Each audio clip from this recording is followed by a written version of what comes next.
SMP production की शानदार प्रस्तुति।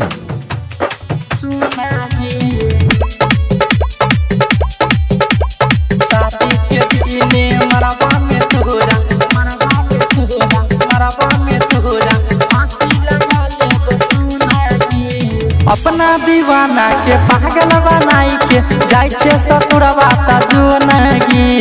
अपना दीवाना के पागल बनाई के जाय छे ससुरवा ता जुनगी। शादी के दिन मरवा में तोरा फांसी लगा लेबो सोनागी। शादी के दिन मरवा में तोरा फांसी लगा लेबो सोनागी। अपना दीवाना के पागल बनाई के जाय छे ससुरवा ता जुनगी। अपना दीवाना के पागल बनाई के जाय छे ससुरवा ता जुनगी। शादी के दिन मरवा में तोरा फांसी लगा लेबो सोनागी। शादी के दिन मरवा में तोरा फांसी लगा लेबो सोनागी। SMP प्रोडक्शन की शानदार प्रस्तुति।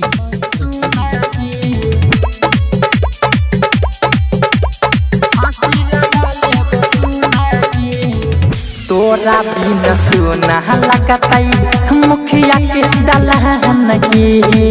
मीठा मीठा बोली के करा सुनब जहन की। हाँ तोरा बिना सुना लगतई मुखिया के दलहन की। मीठा मीठा बोली के कर सुनब हम जहन की। के देते हमारा चुम्मा बोला का घर में बैठक कोनागी। के देते हमारा चुम्मा बोला का घर में बैठक कोनागी। शादी के दिन मरवा में तोरा फांसी लगा लेबो सोनागी। शादी के दिन मरवा में तोरा फांसी लगा लेबो सोनागी। फांसी लगा लेबो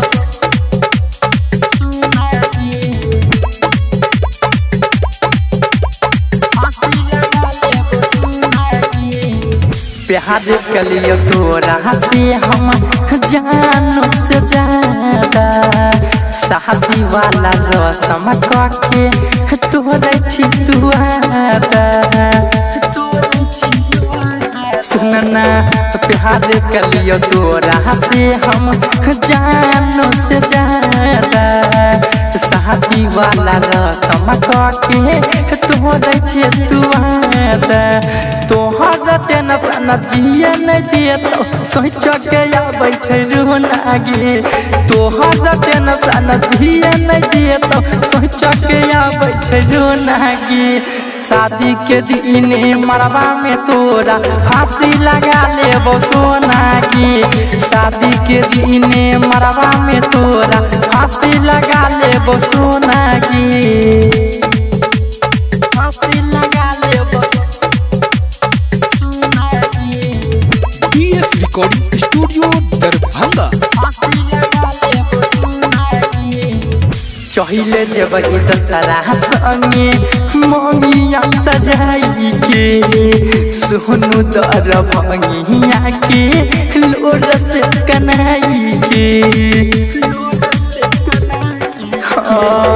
चहिले जबही दशहरा संगे ममिया सजाई के। सोनू दरभंगिया के लोर से कनाई के। राइटर सावरिया कहे छो तोरा सहिया के धरतौ करोनागी।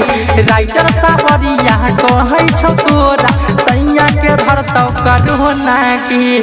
शादी के दिन मरवा में तोरा फांसी लगा लेबो सोनागी।